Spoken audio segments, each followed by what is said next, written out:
pravi, želimo odkriti temo o prostotrgovinskih sporazumih, o katerih se trenutno Evropska komisija pogaja v imenu EU in njenih držav članic. Mislim, da je nam vsem v interesu, da v bistvu vse pomembne zadeve, ki se dogajajo v družbi, da smo v iskanju v bistvu najboljših rešitev, ki bodo v bistvu dolgoročno vplivale na naše življenje. In tako kot je bilo sicer malo pomenljivo v naslovu današnjega srečanja trgovanja s prihodnostjo, v vsakem primeru gre za našo prihodnost skupno in gre seveda za mednarodne trgovinske sporazume.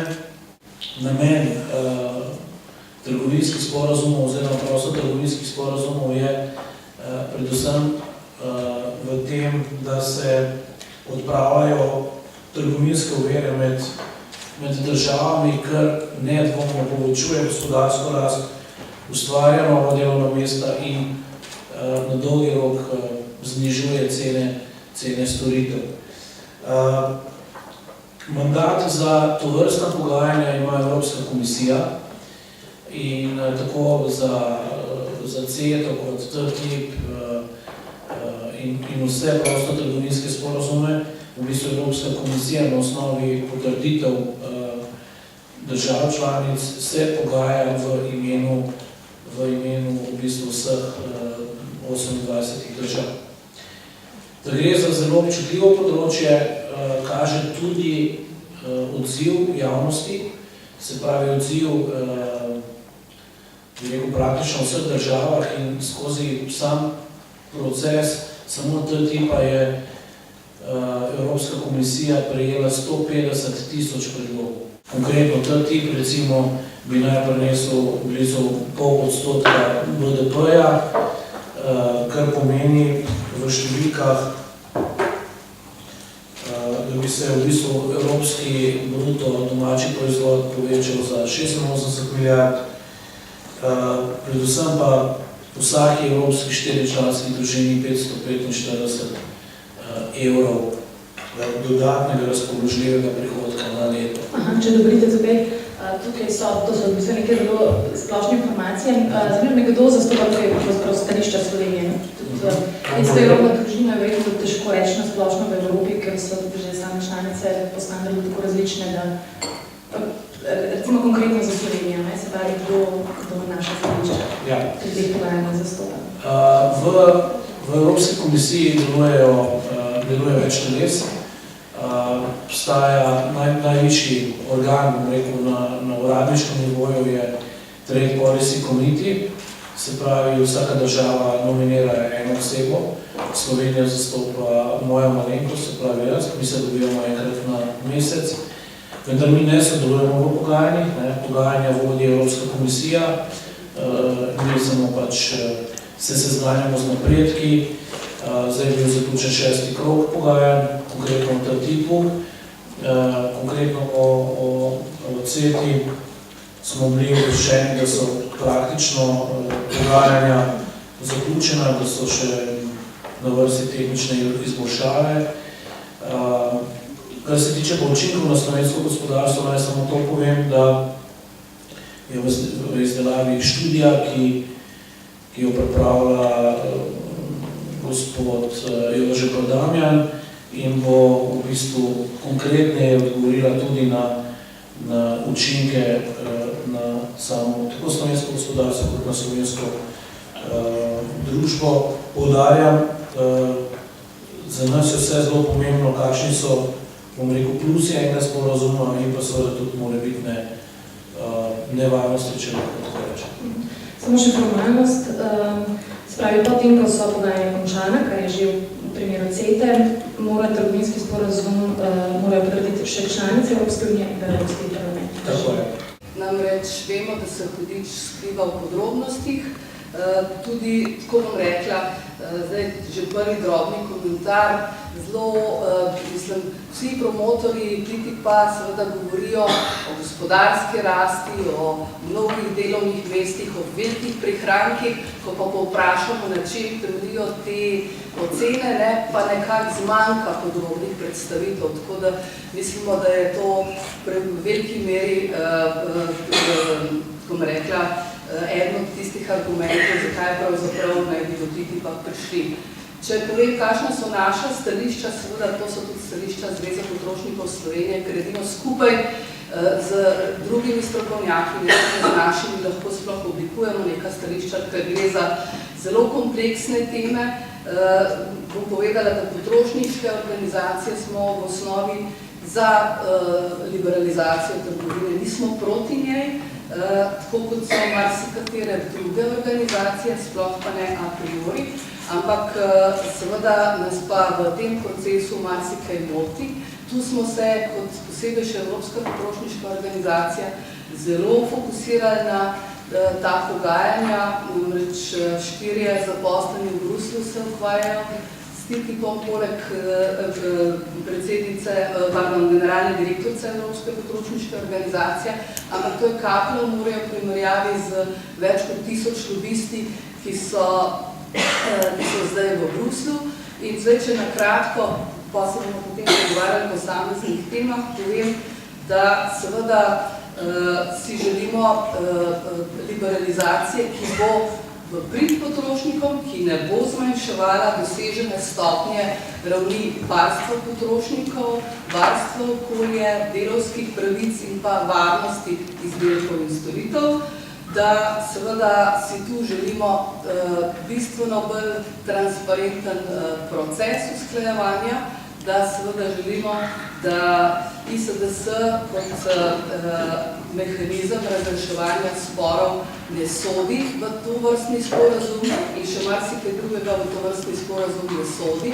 Namreč mislimo, da ne pride v poštev, da bi dosežena raven ne samo zakonodaje, ampak ki je na najbolj transparenten način sprejeta v parlamentih, na nacionalni pa evropski ravni, da bi se lahko v bistvu ta dosežena raven spreminjala z trgovinskim sporazumom. Tudi menimo, da marsikaj, kar je v sporazumu, ne sodi v sporazum, preprosto zaradi narave dokumenta, kajti tako kot potekajo zdaj pogajanja, so preveč naravnana na način običajnih trgovinskih sporazumov, ker pa gre za 2 trgovinska partnerja, za katera je normalno, da se pogajata tajno in seveda, da potem na koncu vsak zase sprejmeta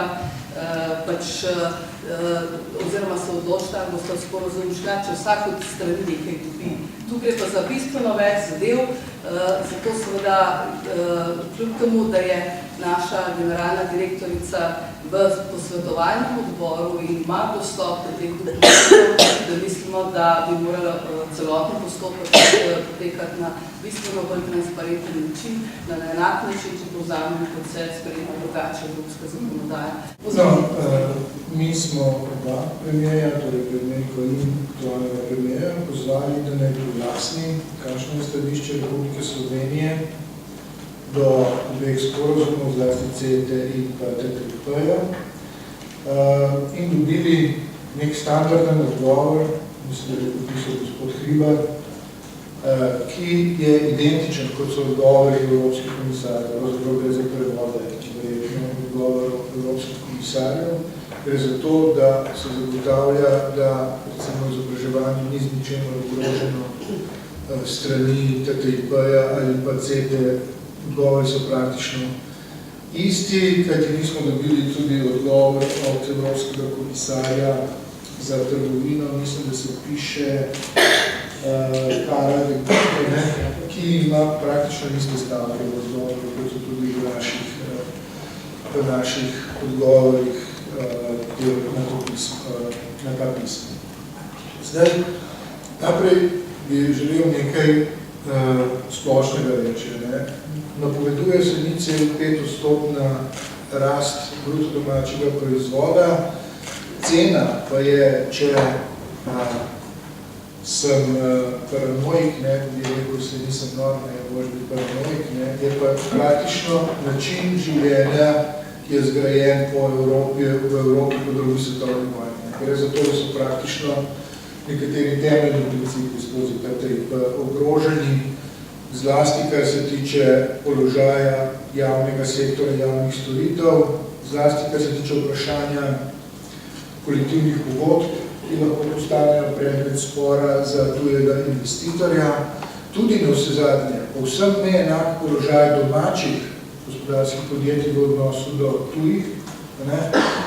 In še nekaj je teh bistvenih vprašanj.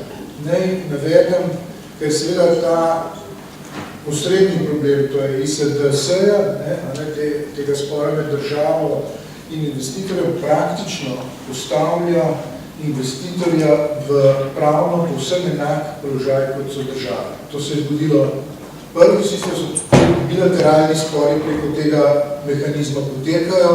Naj vam omenim tistega slavnega iz Aleksandrije, v Egiptu, kjer je francoska mednarodna korporacija, ki je imela posle v Aleksandriji, toži Egipt, ker je zvišal izhodiščo minimalno plačo v Aleksandriji in s tem ogrozil dobiček te korporacije francoske preko tega mehanizma ISDS-ja. Tukaj bi se strinjal s gospodom Štuklom, da v bistvu glede na to, da že sam v to sporozum to bistveno ključne stvari predvideva, je res vprašanje, o tem smo se pogovarjali v Bruslu, ali se sodi noter v trgovinski sporozum ali ne.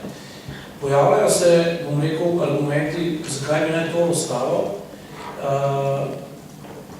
predvsem tudi v odnosu do tretjih držav, recimo pripravlja se prostotrgovinski sporozum, ne vem, s Kitajsko, Japonsko, Indijo, pa recimo sploh v odnosu do Kitajske, ne, so pa ta zagotovila oziroma ti elementi pomembni in zaradi tega v bistvu z vidika bi lahko leteli očitki o neki diskriminatorni obravnavi strani nekih tretjih držav. Kar se tiče javnega šolstva, pa tukaj moramo zelo jasno povedati, da Evropska komisija tega mandata nima, se pravi, da pogajalci te točke, o tem se ne bo pogajanja in o tem ne bo nobenih dogovorov. Kar se tiče izobraževanja. V izobraževanju vemo, da je ameriška tendenca, da bi izobraževanje vključili v ta sporazum. Zato ste dobili marca, tudi Slovenija je dobila 5 vprašanj od Evropske komisije, kakšno je naše stališče do izobraževanja odraslih, kako znamo zasebnega, imamo kakšne omejitve, kaj je z drugimi izobraževanji, o tem v tej državi ne vemo nič. Kaj je Slovenija odgovorila v zvezi s temi 5 vprašanji, ki smo jih dobili za Evropsko komisijo. Ker pa gre za problem, da je večina sistemov izobraževanja v Evropi mešanja, da imajo elemente tako neprofitnega javnega financiranja, kot tudi profitnih elementov, recimo šolnine v visokem šolstvu, je skozi zelo, bom rekel, take neopredeljive formulacije, tudi kar se tiče meje, ker se ne želi postaviti jasne meje, kaj je javno izobraževanje v ta projekt, se bojimo, da bo skozi to pripeljano tudi izobraževanje kot del, bom rekel, tistega, kar lahko zapade mehanizmu ISDS. Draže se v bistvu potekajo za zaprtimi vrati. To se pravi, da se niti ne vidi, kateri argumenti so izpostavljeni in seveda odločitev arbitraže je dokončna. Recimo, ko smo se mi začeli pravzaprav o tem mehanizmu pogovarjati med potrošniškimi organizacijami, pa imamo kar nekaj pravnikov, so naši pravniki, posebej evropski, kakšno leto nazaj, malo debilo gledali, pa se to je nemogoče, da bi lahko multinacionalke obšle veljavno zakonodaje v obeh državah. Dejansko se tu odpira vrata, da se obide nacionalna zakonodaja, ki je bila mukotrpno zgrajena in kjer imamo v velikih elementih do dobre ureditve. In tudi, če bi šli gledati po številu sporov, ki jih sprožajo multinacionalke, bi ste videli, da to pravzaprav več kot eksponentno raste številke. To se pravi, da včasih je bila to morda izjema, zdaj postaja pa to način dodatnega pridobivanja dobičkov velikih korporacij. Če zdaj sam pogledam, o kakšnih navidez enostavnih stvareh se recimo v našem parlamentu pogovarjamo, ko hoče potem pravniki tolmačiti besedo za besedo. Tle je pa nek duh nekega sporazuma zapisan. To se pravi, potem bomo imeli 100 pravnikov pa 100 mnenj in zato se nam kot potrošniškim organizacijam zdi izjemno pomembno, da tu ni debate, da ta mehanizem mora ven iz tega sporazuma. Smo zelo zato, da se določene stvari še poenostavijo in da potrošniki, državljani dobimo prednosti, ampak da ne bomo, zaradi drobiža izgubili osnovne pridobitve Evrope, ki se je gradila pod Evropo. Ja, se Slovenija pravzaprav, če to v interesu, ker verjetno ni lahko tudi zavzame stališče.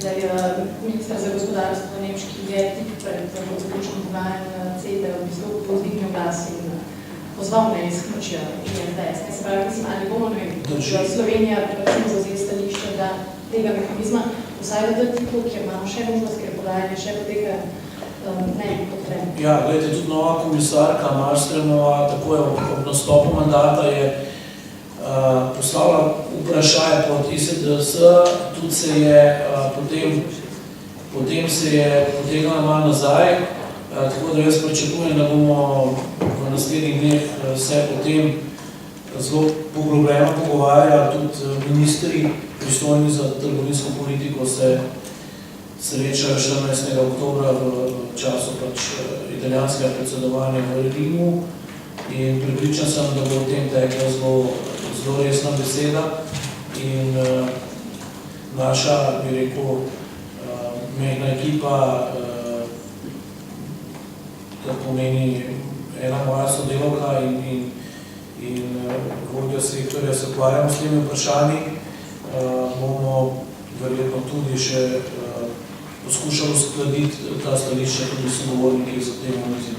To je tudi eden od problemov mednarodnih sporazumov, da potekajo izrazito netransparentno in na nek nepregleden način. Evropejci in Evropejke nikoli ne vemo, kaj se na teh pogajanjih dogaja. Čeprav moramo opozoriti, da je pred kratkim julija Evropsko sodišče European Court of Justice 14. julija opozorilo, da ni mogoče mednarodnih sporazumov v celoti in kar tako in a priori odmakniti vedenju javnosti. Kar je pomenilo, da mora tudi Evropska komisija obveščati o nas državljane o tem, kaj se tam dogaja.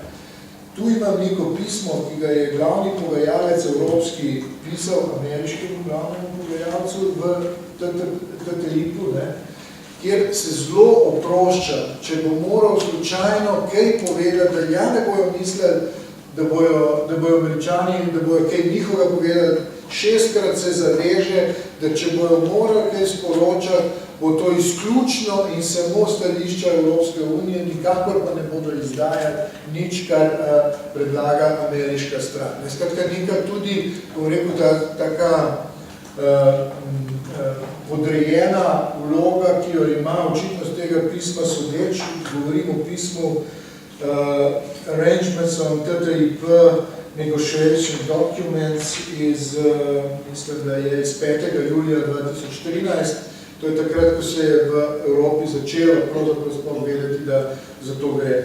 In jasno je, da bo treba tukaj, kar se tiče našega, bom rekel, pogleda na te reči, podobno kot je šlo takrat, če se spomnite tisti direktivi o delovnem času, treba bo zbrati dovolj moči sindikatov, nevladnih organizacij, evropskih poslancev in preprečiti, da bi pač postopek šel ne, da bi vedel točno, zakaj gre.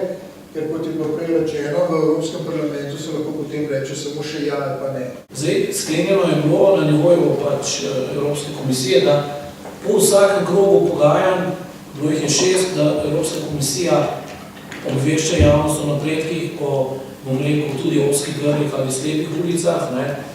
Enostavno gre res za zelo pomembno vprašanje. To, kar pravi gospod Štrukelj, iz tega izhaja potem tudi zaupanje in kredibilnost. Jaz osebno tudi sam menim, da je bilo te komunikacije premalo. Mi kot gospodarsko ministrstvo pač poskušamo pridobivati, ne vem, interese gospodarstva in tukaj moram povedati, da je dostikrat ne dobimo pravih informacij. Konkretno moj kolega francoski, on ima za sabo ekipo 70 ljudi. Jaz imam pač eno osebo, njegovi skozi vrtijo telefone in sprašujejo in potrošniške organizacije in največje multinacionalke. Bom rekel, ta intenzivnost ustvarjena, usklajevanja stališč je pač pri velikih, večjih državah, bom rekel, pač bolj intenzivno. Pravah, ki smo jih imeli jaz sem bila osebno dvakrat prisotna v okviru transatlantičnega konsilnega dialoga z objema glavnima pogajalcema, to se pravi, vsaj tu so nas vzeli zelo resno, ker Darren Mullaney in pa Garcia Bercero sta oba osebno prišla na te obe naši konferenci v okviru transatlantičnega konsilnega dialoga in seveda tisti hip, ko si omenil akta, je bilo to takole, ja pa vendar ne boste vsega blokirali, ampak naša kolegica Američanka, ki ima pogled v pogajanje, je morala najprej podpisati nekoliko zavez o tajnosti vseh pogajanj in seveda i vse varnostne službe visijo za vratom, če bo karkoli izdala, kar je tam videla. Zdaj mi pa povejte, kako gre pa to skupaj z transparentnostjo pa usklajevanjem interesov. Če še tista posamezna oseba, ki pride do dokumenta, tega ne sme naprej povedati. Pa recimo, ne vem, tudi naša predstavnica ne sme sabo pripeljati, če govorimo o hrani, specialistko, ki jo imamo za področje prehrane, pa ne vem, če bomo govorili o pravicah potrošnikov v digitalnem svetu, ne more poseben predstavnik zraven. Tako da, če se tu zadeva ne bo postavila v ključnih elementih dovolj transparentno, potem seveda jaz osebno, to je pa zdaj pač moje osebno mnenje, obetam temu sporazumu bolj klaven konc, čeprav seveda po drugi strani, če bi pa šli proaktivno, kaj bomo kot obe gospodarstvi iz tega lahko iztržali, katere nepotrebne ovire odstranili, ampak seveda eno naših stališč je seveda bilo, da se pogleda, kaj sploh spada v trgovinski sporazum, ki je zaradi narave sporazuma, kot je trgovinski, popolnoma drugačen, kot če se dve vladi med sabo pogajata o tem, kakšno harmonizacijo predpisov bosta dosegle, kje bi lahko poenostavili postopke, ampak ne na ta način, da se bomo potem mi odrekli nečemu, kar je za nas, ne vem, previdnostni princip. Ja, kje je ta bojazen za nižanje standardov? Ja, bojazen za nižanje standardov je nedvomno tam, kjer imamo Evropa pa Amerika drugačne pristope. No in previdnostni princip je seveda zelo pomembna razlika, ker, a veste, previdnostni princip vsaj v pomembnem delu upošteva potencialna visoka tveganja, ki se lahko zgodijo. Če pa vi imate na drugi strani princip, kjer je pa treba znanstveno dokazati škodljivo delovanje, ne vem, kemikalij pa tako naprej, potem seveda je znanstveno dokazano takrat, ko velika večina od nas preprosto čuti posledice vsega tega, ker to so desetletja dokazovanja, da do česa takega pride. No in zato recimo Marjana me popravlja, če se motim, mislim, da na listi prepovedanih kemikalij v Evropi imamo zdaj že več kot 300 kemikalij. V ZDA pa mislim, da so prsti ene roke zadostne. Največ se sliši okrog gensko spremenjene GSO hrane, kjer smo v Evropi pač rekli, da potrošniki želimo izbiro in zdaj posamezne države sploh ne dovolijo gojenja, ampak potrošniki želimo izbiro. V Ameriki te izbire ni, ker preprosto ta hrana ni označena. In čeprav bi potrošniki morda to želeli, pa so potrošniške organizacije se za to prizadevale, industrija seveda ni imela nobenega posluha. In zdaj, če bo šlo do enostavno medsebojno priznavanje, potem seveda pridemo do tega, da bo na trgu, da bodo na naših policah prehranski izdelki, ki bodo gensko spremenjeni, pa ne bodo označeni. Bolj je podobno za kemikalije, potem so recimo higienski predpisi drugačni, piščanci oprani s kloridi, pravite izrazi. Seveda mi jih ne želimo na naših policah, prav tako ne mesa, ki je prirejeno, kjer prireje uporabljajo hormone, ki so dovoljeni. To so neka osnovna izhodišča, ker imamo v Evropi in Ameriki drugačen pogled na te zadeve in seveda poenostavljen pristop lahko popolnoma v posledicah spremeni, bom rekla, vse te naše pravice preprosto izniči. V povezavi z ISDS-jem je pa to še toliko teže, ker lahko to pol postane še dodatno, bom rekla, dodatni kriterij, zakaj bo neka multinacionalka uveljavljala potencialno škodo in pa mogoče ugotovila, da ima z navadno prodajo premajhne dobičke in bo probala pa spostaviti mehanizem, ki uveljavljati oziroma uveljavljati. Ta CETA je zgolj napoved pa nekakšno ravnanje poti za ta glavni sporazum, ki bo med Evropsko unijo in Združenimi državami, da je bistvo tega, da na nek način ogroža pravico držav, da same regulirajo javno dobro in da ga tudi artikulirajo, formulirajo. Tukaj so orodja v tem sporazumu, ki bojo na nek način omejevali te možnosti države, vsake države, ki jih ima, da si uredi pač glede na to, kaj misli o nekih demokratičnih postopkih in v bistvu tudi na nek način postavlja na nek način investitorje nad demokracijo. Javne storitve so absolutno niso predmet tega sporazuma. To je, bom rekel, prva stvar, ki jo zelo jasno ves čas poudarjamo. Vse ostale stvari oziroma področja, ki ste lepo rekli, ki potencialno bi lahko pomenile kakršenkoli poseg v javni interes, je pač potrebno definirati. S tem se, bom rekel, vsod v Evropi zelo veliko teče beseda. Naj povem, recimo samo v Avstriji je prišlo, mislim, da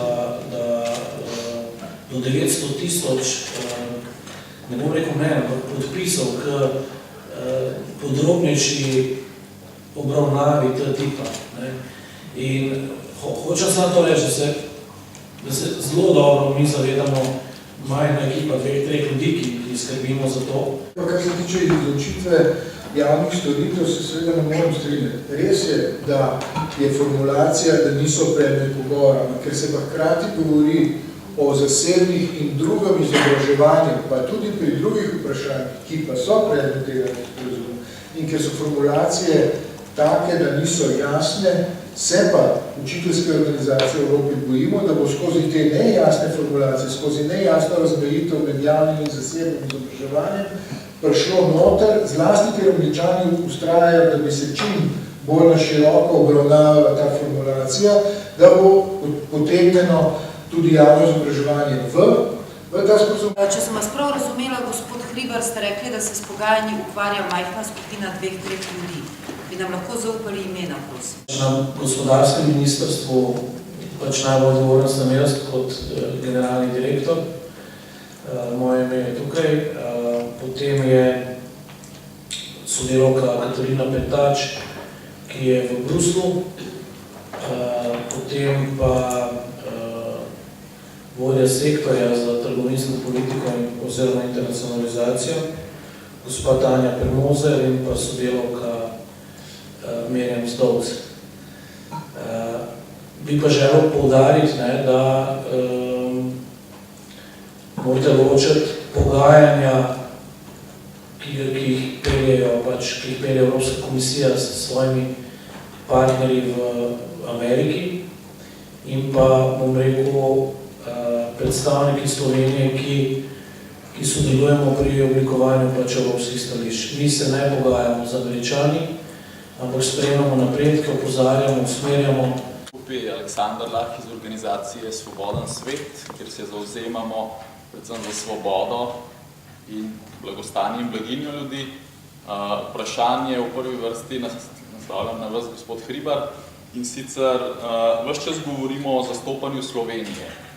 In verjetno si mislite, da je vprašanje, kaj sploh Slovenija je, oziroma na kaj mislimo, ko govorimo Slovenija, da je to trivialno, ampak jaz vas zdaj sprašujem, gospod Hribar, ali je Slovenija, a to pomeni nas ljudi, ali govorite mogoče o vašem delodajalcu, korporaciji Republika Slovenija DD, oziroma delniška družba, ki izdaja delnice oziroma obveznice, katerih lastniki so v prvi vrsti ali pa večinski lastniki korporacije, predvsem Peščica bank.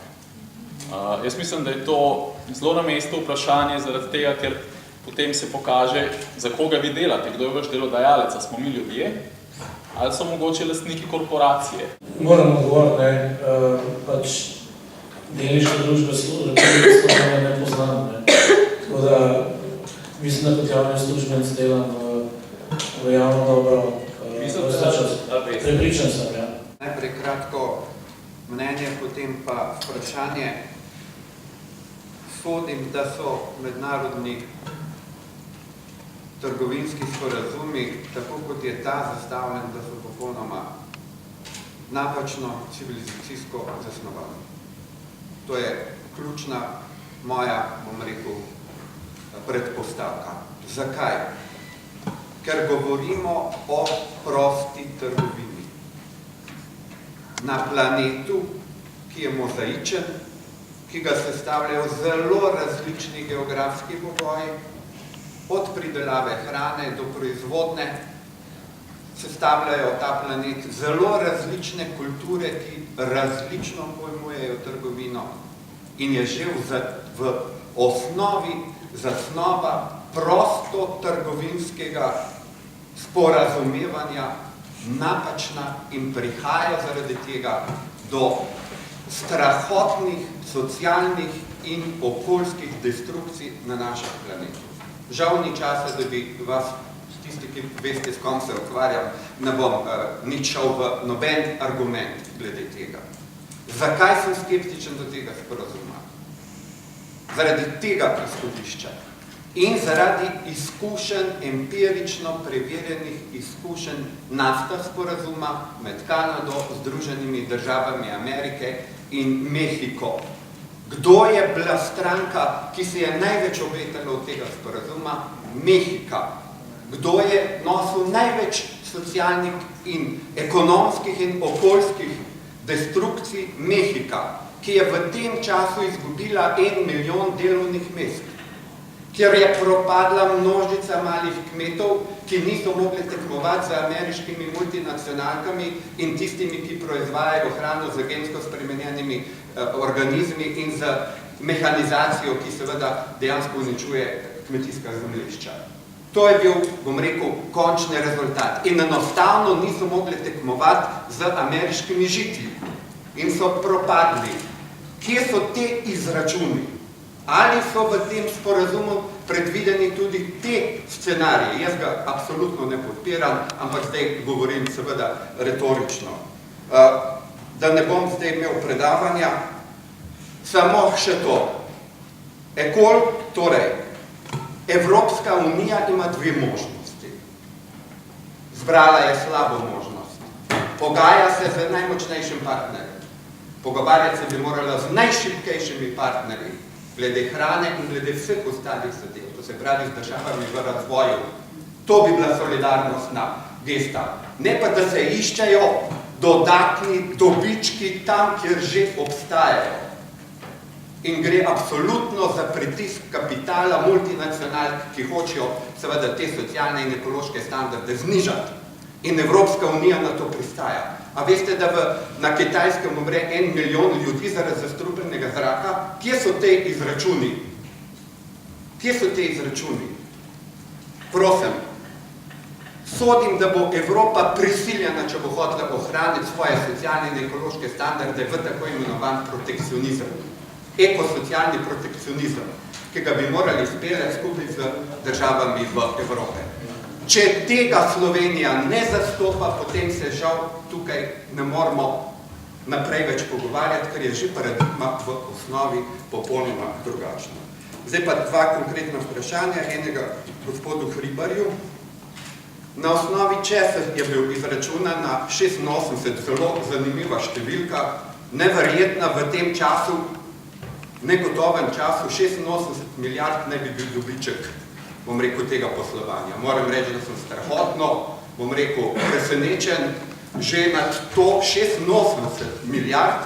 In drugo, kolega Braneta Štruklja bi vprašal, ali v evropski ravni sindikati se prizadevajo za to, da bi se svetovna trgovina spremenila, torej da bi svetovna trgovina stopila v bran ekosocialne Evrope, ki jo, kot veste, smo gradili po drugi svetovni vojni, zdaj jo pa absolutno izgubljamo.